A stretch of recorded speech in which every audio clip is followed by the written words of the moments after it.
Let's talk about Gillian Welch. Let's talk. Is it Gillian or Gillian? I say Gillian. I say Gillian too. We'll have to ask her. Maybe it's Gillian. I don't know. Tell me, so Miss Ohio. Yeah. I want to hear your take, and then I'll give you my take. Okay. Have you thought about it much? A little, yeah. But I was on a different bend because I learned something about Gillian Welch. Okay. Yeah. So I was I had that information was at the top of my brain. So Miss Ohio. So I think that first of all, Atlanta's not a really good place to go driving because it's a lot of traffic. Like even with the rag top down, like it's not a great place for driving anymore. I don't know when Miss Ohio was thinking Atlanta was going to be a great place to go, or maybe that just shows that she's naive a little bit. She's young and naive. I think that is it. I think it's exactly that. I think. So it's like Miss Ohio. I take it as she's not necessarily a person from Ohio, but a pretty young lady. It's kind of what I took it as. Like she's wanting to go find herself, and everybody's wanting to kind of push her in a direction. She's like, yeah, I want that for my life, just not yet. I don't want to grow up quite as fast as everybody wants me to. Picture, so we're close to the same thing. I think that Miss Ohio could be a pageant winner or might not be a pageant winner. Maybe it's just her license plate. Doesn't really matter, but the whole idea of growing up in a small town, having not lived much life, wanting to get to the big city, okay, Atlanta. Want to check out, wanting to live life first. Yeah, yeah. Before you get married settle down all things and be the quote unquote good girl. Yeah. But has the tug of wanting to please her family and her mom, especially, Yeah. And I think it's a conflict of that. But it is interesting. So one thing I learned about Gillian Welch. Maybe it's not the same thing. It's okay if it is. She's cool. But, that when she first started recording, the record companies wanted her to record with a full band. And she said, it was just her and Dave Rawlings. And she said that these are lonesome songs, and they get less lonesome when you add more band. Wow. How insightful. Yeah. I thought that was really neat. So hence the reason that most of her music, is minimalist. I really enjoy her stylizing and how she makes music, but no, mine was more from early life stuff. She was born in New York and adopted. Oh, really? Yeah, she was adopted, and her parents wrote music for the Carol Burnett show. Oh, interesting. Yeah, so she was really immersed in entertainment and music, and they moved to LA, which I mean that's the whole scene there, and she graduated with, I think it was a degree in photography from, I want to say it was UCLA. But also, she went to Berkeley for songwriting. I'm like, of course she did. Yeah, of course she did. But get this. This was the most interesting tidbit that I learned. She played bass in a goth band. Interesting. Yeah. Yeah. Hard to picture. Also not at all. Yeah. Yes, of course she did. That's awesome. Well, she played drums evidently in a surf band too. Yeah, she just did everything. So she's a multi-instrumentalist. She is. Of course she is. Yeah. Yeah. No, that's what I said. It wouldn't matter if our tidbit was the same because she's super cool and interesting to learn. Yeah. Some of these things, about somebody's growing up. A lot of people, there's always been a debate amongst musicians, and about does schooling take away the feeling? The level of technical knowledge, and where does it meet and begin to absorb into your native talent, I guess? Yeah, well, some people say that, oh, if you're too schooled, then you don't have emotion in your playing. Like soul? Or but then there's the opposite side. If you don't know how to play, then you don't know how to play. Come on now. Right. You learn this technical stuff. And I think that Gillian Welch is a great example for those people that think that you can learn too much. You can learn too much or lose your soul by learning theory. Because I do think though, like she has stood her ground, like you said, on not adding the extra pieces of the band in and whatnot. So yeah, you still have to hold on tight to your soul in the midst of all this other people's information. I look at it like this, you either have. It's like, the show called The X Factor, not that show's anything special because it's just another, Voice, American Idol ripoff contest show. But it's a grown-up talent show. But the X Factor is something that's been talked about for a long time, and it's that thing that's unplaceable. I think that, that might be what some people perceive as feeling or emotion, right. And there's also ways to manipulate feeling and emotion through music theory. Mm-hmm. So I think that, for me, a healthy dose of both, and you're either gonna have the special something or not have the special something. You're either gonna have the things and you can nurture that people like or work for a certain style of music, or you're not, and sometimes that comes later, sometimes it comes earlier. And if you do have it, then I don't think that the theory can stop you. I don't think too much theory will hurt you. Mm-mm. But I think that on the flip side of the coin, not having enough theory may limit you. If you only know 2 chords and that's all you can write, you might have an undeniable talent, but that may limit you. Well, I think if you think of it like this, it kind of, people like to debate things. I'm not trying to take away your fun. But I think if you think of music, the technical side of it, music and theory, it is math. It's math. It is raw element. It is what it is. There's no manipulating it with opinion, right? It simply is what it is. And you learn the thing. What you have to be careful of is people's opinions about the raw material. So I can say this note is sad, but to somebody else, it may not sound sad. It's not this. It doesn't feel the same for them. So that's me placing my opinion on the raw material. So I think the knowledge of the thing is not the danger zone for losing oneself. The danger zone is taking on everybody else's opinion without having one of your own about the thing, or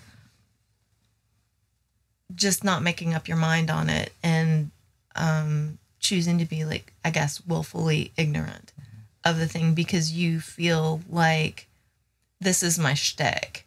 And that's not a good thing. If you just don't feel like learning it, just don't learn it. That's fine. But don't say it's because you wish to retain your soul. The knowledge of the thing is not dangerous. No. You can choose to use it or not. I think, it's kind of like it relates to life, right? Because fear of the unknown or fear of what we don't know, we often use as an excuse for not learning it. Or fear of the work. Yeah. To get there. Or sometimes it's just laziness, let's face it. It's like I wake up in the morning. Yeah. I wake up in the morning, and I could learn like a harmonic minor scale, or I could go for a hike, and I'm not saying that I'll probably go for the hike, but I'm not saying really you have to muster energy for either thing. And some days, let's face it, some people only have enough energy for maybe the get out of the bed. Well, some people don't know where to start, It is daunting, yeah. That's where, you need either a mentor or a teacher or somebody to come alongside you, and they're out there, that's yet another step, though, that can be used as an excuse to not improve yourself. Right. And it's Right. like, I think the stuff that we talk about with music often just applies to life as well. Yeah. You know, so Well, I mean, it's just good to what, not be stuck in a rut. what I just said, it applies to books. Y'all, you guys know I like to read, and there's been a little bit of a kerfuffle about book bannings and things like this. And my opinion, again, opinion, is the knowledge of the thing is not the dangerous thing. Like, having a book, having the words, reading the words are not where it becomes dangerous. When you take on something from a book that is negative, that's when you're making a choice to absorb that into your daily life. So for instance, gosh, we always go to the I'm trying to think of like the least, a lesser evil than something Hitler wrote. But I just watched a documentary on him. So, like, for instance, his book that he wrote, there's a lot in there that I wouldn't want to take on in my daily life. Right. You know, but it's of interest to know where that person was coming from, so you can figure out how to spot that around and how not to do some things. Right. You And know? I think what you're talking about is discernment. Right? Yes. And being able to, you know, it's weird because, like, I think most people that grew up in the 80s can relate to this. Like, action movies were a big thing at the time, you know? And we had Rambo, First Blood, it was called, you know, First Blood Part 2, and Rocky, and they were bloody fight scenes. There was lots of killing, you know, and as a teenage boy, you know, I saw a lot of this, but I knew it was wrong. You know, we played with action figures, we played guns in the backyard, all this stuff. You know, none of it, video games were violent, you know. There was a big debate, can violent video games, you know, create violent humans. And, you know, in my experience, no, because, you know, with the right upbringing, I was able to discern, you know, the difference between right and wrong. Right. And it was like I never... And reality and fiction. I never had a gray moment of where I wanted to hurt somebody. Right. You know, or where I wanted to kill somebody. Right. You know, but the funny thing is that at the same light, you know, as we've been exploring these margins, you know, a lot of the stuff that was in movies wasn't allowed on TV. Now it is. You know? So we're inundated with something. Also, I always thought it was interesting that, you know, sex was so censored when I was a kid. It was the same thing. Yeah, but they didn't even have kissing on TV for a while. It was crazy censored. Like, you know, and even growing up in the 80s, it's like we weren't allowed to watch any R-rated movies that had sex scenes, you know, until a certain age, you know, but we could watch the violence. And I always thought, like, in hindsight, I thought it was interesting because, you know, it's like I had the discernment to not kill people, but I didn't have the, you know, but it's like as society, and it wasn't just my parents, you know, it was all my friends' parents, but we had the discernment to not kill people, and we knew that was bad, but we didn't know that, like, having sex outside of marriage and lots of it before we grew up was bad, you know what I mean? And I think in some ways and this is maybe going down a rabbit hole, but, like, you know, what is kept kind of mysterious has an allure, right? It does, yeah. So I think that for me, like, circling back around to music, you know, some of the scales of world music, for instance, and stuff, you know, they're mysterious to me. Or the things that catch me now on the radio after playing guitar for a really long time is like tension and release. Well, what causes that tension? It's mysterious, right? Right. Oh, well, why'd that make me feel that way? Yeah. You know? And that is only really uncovered by theory, you know, at this point, because it's like, I know how to you play have music, a deep knowledge you know, of it. I have a knowledge of theory. Yeah. And, you know, I like to think that I have feeling in my music and in my solos and improvisation and, you know, in my playing. But some of the things that I hear and can't identify or bring immediately to my own playing, the key to unlock that is actually the theory. Within the theory. Yeah. Well, I look at music. I look at it almost like the ocean. You're still in it if you're swimming in it or you're on a boat on top of it, right? You're still in the ocean. You're experiencing music. But when you dive under, you experience it on a different level. And if you suit up and you gather the gear or the knowledge, if you're following the analogy, to go down deeper and deeper and deeper, perhaps even a submarine or something, to go deeper and deeper and deeper into this. There's so many layers and levels and things to unlock with it. So I feel like I maybe have a snorkel and I have to keep going to the surface, where I do a lot of listenership. I would consider that up on the top of the music. But I have some knowledge of instrumentation and a little on how to communicate with people who are schooled. Well, there is the schooling, but then there's also like, it's almost like there's wisdom and there's knowledge. Like there's book smart and there's street smart. Right. You know, it's kind of like that with music as well, because, right, like when you write music, you have a strong sense of melody. And where does that come from? You know, and when you write a melody, do you just fall into your old habits of like, well, this is easy, I'm going to sing it? Or do you say, oh, this is familiar, I've done this before, I want to try something different? Right. You know, how do you approach it? Well, when a melody comes to your mind, does it just come as one melody, or do you kind of tweak it as it goes? Oh, no, I like to tweak it. I do. Yeah. I do. I like to, especially... But why do you tweak it?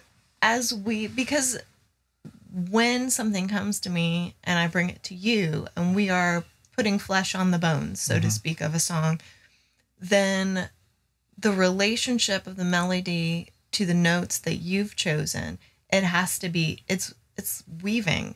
So it has to be, I'm looking for a certain pattern there, or a certain... You want to create a certain feeling. I want a certain feeling there. And sometimes I like the way you've chosen a chord that perhaps I wouldn't have chosen. And that means I need to tweak the melody to get with it, because I like it better than what I would have chosen. So I think that's part of the beauty of a collaborative effort, of a partnership. But even when sometimes you come with a melody and it's a strong melody, and I've heard you show it to me before, and been like, okay, I'm not quite sure about the melody of this part. Yes. You know, or the lyric of this part.